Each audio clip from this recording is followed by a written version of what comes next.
आज का जो मेरे वीडियो का टाइटल है वो है प्लांट डिजीज़ डेवलपमेंट। आज के इस टॉपिक में हम बात करेंगे कि जो प्लांट डिजीज़ होती हैं वो किस तरह डेवलप होती हैं, उसमें कौन कौन से फैक्टर इन्वॉल्व होते हैं। ठीक है। और ये किस तरह और स्लो डेवलप होती हैं, फास्ट डेवलप होती हैं, हम इस के बारे में बात करेंगे।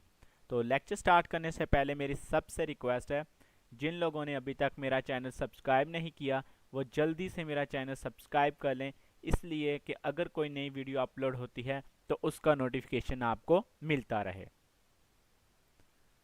सबसे पहले हम बात करते हैं प्लांट डिजीज डेवलपमेंट की। ठीक है, वो कहता है कि chain of event involved in the disease development. कहता है कि जो डिजीज डेवलपमेंट है ना, इसमें काफ़ी सारे फैक्टर इन्वॉल्व होते हैं, including the stage of development of the pathogen. इसमें कहता है कि पैथोजन की डेवलपमेंट स्टेज भी इन्वॉल्व होती है, and the effect of disease on the host. और उसके अलावा जो डिजीज का इफेक्ट है ना होस्ट के ऊपर, वो भी इंक्लूड होता है। मसलन काफ़ी सारे फैक्टर इन्वॉल्व होते हैं डिजीज़ को डिवेल्प करने के लिए। Element of disease cycle. कहते हैं कि एलिमेंट डिजीज साइकिल, इसको हम डिजीज ट्राइंगल भी कहते हैं, क्योंकि इसमें तीन मेन फैक्टर यानी कि डिजीज़ को डिवेल्प करने के लिए तीन मेन फैक्टर इन्वॉल्व होते हैं। इसमें एक होस्ट हो गया, दूसरा पैथोजन हो गया, तीसरा इन्वायरमेंट हो गया। अगर प्लांट में डिजीज़ जो है या इन्फेक्शन काज करना है या होना है, उसके लिए इन तीनों फैक्टर्स का होना ज़रूरी है। अगर इन तीनों में से एक फैक्टर भी मिसिंग हुआ या फेवरेबल ना हुआ, वेरुलेंट ना हुआ, तो डिजीज़ जो है डिवेल्प नहीं होगी। जैसे कि होस्ट जो है, इसका ससेप्टिबल होना ज़रूरी है। अगर वो ससेप्टिबल ही नहीं है तो उसमें डिजीज़ काज नहीं होगी, वो रेजिस्टेंस होगा। उसके अलावा पैथोजन का वेरुलेंट होना चाहिए। वेरुलेंट का मतलब है कि उसमें डिजीज़ काज करने की एबिलिटी होनी चाहिए। अगर पैथोजन में डिजीज़ काज करने की एबिलिटी नहीं है तो अब भी डिजीज़ डेवलप नहीं होगी। उसके अलावा इन्वायरमेंट, इन्वायरमेंट का ये फेवरेबल इन्वायरमेंट होना चाहिए। अगर उसे फेवरेबल कंडीशन ही नहीं मिलेगी तो वो इन्फेक्शन काज नहीं कर सकेगा। इसीलिए इसको हम डिजीज़ ट्राइंगल कहते हैं, कि डिजीज़ को डेवलप होने के लिए तीनों फैक्टर की जो है ज़रूरत होती है। जब ये तीनों फैक्टर मौजूद होंगे तभी ये जो है डिजीज़ जो है डेवलप होगी। उसके अलावा disease development is also affected by the time and human. ये जो डिजीज़ डेवलपमेंट है, इसके ये तो तीन मेन फैक्टर ही हैं। इसके अलावा टाइम और ह्यूमन जो है, इनकी वजह से भी जो डिजीज़ डेवलपमेंट है वो भी अफेक्ट होती है। अब इसको हम जो है ना स्टेप बाय स्टेप देखेंगे कि किस तरह ये फैक्टर्स जो हैं डिजीज़ डेवलपमेंट में इफ़ेक्ट करते हैं। सबसे अब कह रहा है कि how the plant affected disease development, यानी कि हमने डिजीज डेवलपमेंट के जो फैक्टर्स हैं उनको देखना है वन बाय वन कि किस तरह वो इफेक्ट करते हैं। सबसे पहले जेनेटिक रेजिस्टेंस और स्टेबिलिटी ऑफ द होस्ट। ये जो डिजीज डेवलपमेंट के, इसमें कहता है कि वर्टिकल रेजिस्टेंस होती है या हॉरिकल रेजिस्टेंस होती है। वर्टिकल रेजिस्टेंस ऐसी रेजिस्टेंस होती हैं जिनमें आर जीन होता है, मसलन रेजिस्टेंस जीन होता है। अगर उनमें उनमें सिर्फ एक ही रेजिस्टेंस जीन होता है, ठीक है, उनको हम मोनोजेनिक भी कहते हैं। ठीक है, उसमें अगर एक जीन पे डिजीज़ आ गई है, जो जीन है वो अफेक्ट हो गया है, तो इसका मतलब है कि पूरी क्रॉप में यानी कि वो डिजीज़ आना शुरू हो जाएगी। लेकिन हॉरिजेंटल रेजिस्टेंस को हम पॉलीजेनिक रेजिस्टेंस भी कहते हैं, कि उसमें इसमें एक से ज़्यादा जीन्स इन्वॉल्व होते हैं। फॉर एग्जांपल, अगर कोई डिजीज़ इन्फेक्ट करती है उसके क्रॉप में, तो वो उस जीन तक की रहेगी जिसमें वो आएगी। वो ज़्यादा यानी कि पूरे प्लांट्स में, क्योंकि प्लांट्स में डिफरेंट जीन्स हैं तो उनको डिफरेंट जीन्स के लिए डिफरेंट जो एबिलिटी की ज़रूरत होगी है, इसलिए वो जो है ज़्यादा डिजीज़ काज नहीं करेगा। उसके बाद आ गया है degree of genetic uniformity. Degree of genetic यानी कि मोनोकल्चर, स्पेशली क्लोन वगैरह हो गया। क्लोन ये होता है कि क्लोन हो गया, उसके बाद नेचुरल इंटरमिंगल्ड पॉपुलेशन वगैरह हो गई। ठीक है। थर्ड पे टाइप्स ऑफ क्रॉप, क्रॉप की जो टाइप्स है कि किस तरह किस्म की है, उस पर भी डिपेंड करता है डिजीज़ का। कि फॉर एग्जांपल अब एनुअल क्रॉप्स होती हैं और पेरिनियल क्रॉप्स होती हैं। कहता है कि जो एनुअल क्रॉप्स एंड फॉलियर और fruit disease development much more rapidly.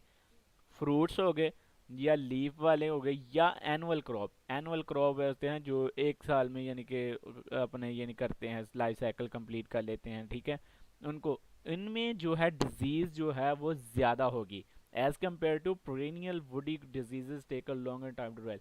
क्योंकि पेरेनियल प्लांट्स ऐसे प्लांट्स होते हैं जिनको अपना लाइफ साइकिल कंप्लीट करने के काफ़ी साल की ज़रूरत होती है, इसलिए उनमें जो डिजीज़ डेवलपमेंट होती है वो स्लोअर होती है as compared to annual crop.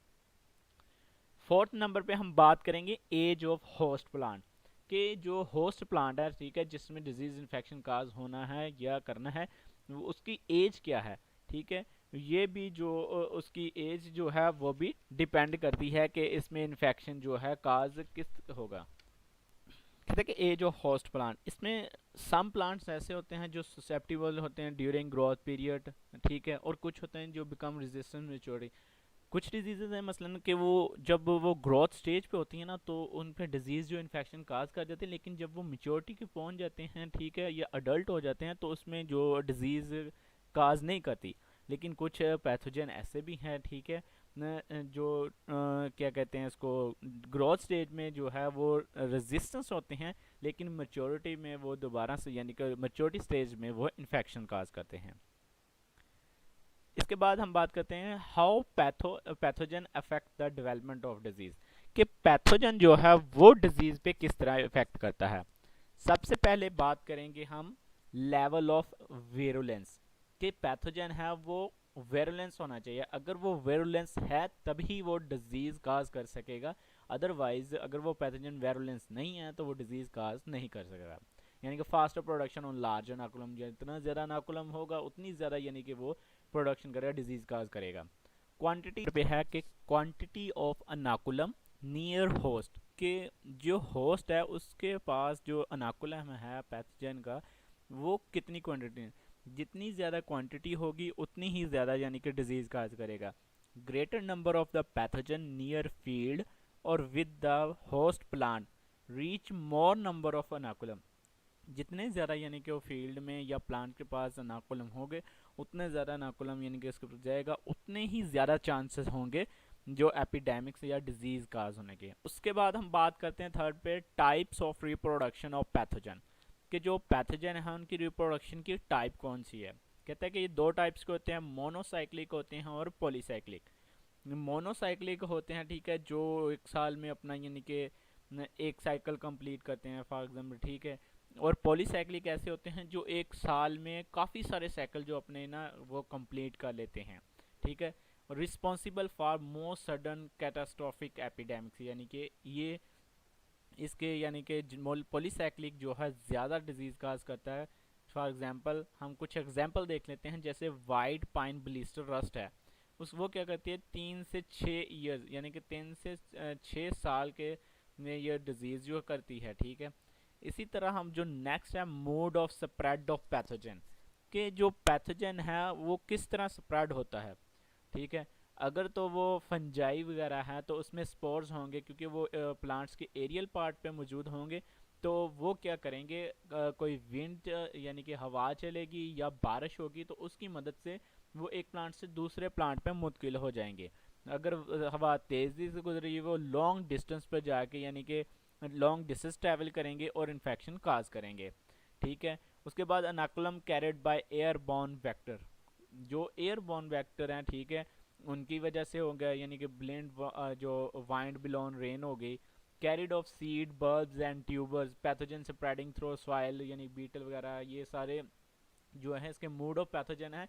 कि जिस तरह अब बैक्टीरिया या वायरस की बात कर लें, उनको वो विद इन द सेल होते हैं, वो तो नहीं एरियल पार्ट पे होते कि वो विंड की वजह से चले, उनको ट्रैवल करने के लिए इंसेक्ट वेक्टर की ज़रूरत होती है, उनको वेक्टर मिलता है तो उसकी मदद से वो जो है मूव करते हैं, ठीक है। इसी तरह जो नीमाटोड्स हो गए, सॉइल डिजीजेज हो गई, तो उनके लिए भी जो है जो रूट ट्यूबर्स वगैरह हैं उसके ज़रिए वो जो है ट्रैवल करते हैं, जो इसका मोड ऑफ पैथोजन है कि इस तरह करें।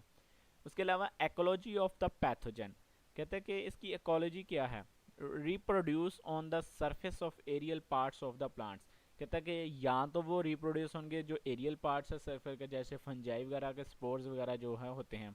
उसके बाद reproduce inside the plant, virus और बैक्टीरिया वगैरह हो गए जो कि प्लांट्स के अंदर यानी कि विद इन द सेल होते हैं। उसके बाद reproduce on the infected plant parts in the soil यानी कि नीमाटोड वगैरह ये जो हो गए, ये इनकी इकोलॉजी है कि वो किस तरह रिप्रोड्यूस करते हैं और किधर किधर करते हैं। अगर आप लोगों को मेरी ये वीडियो पसंद आई हो तो उसको लाइक और शेयर करना मत भूलिए। शुक्रिया।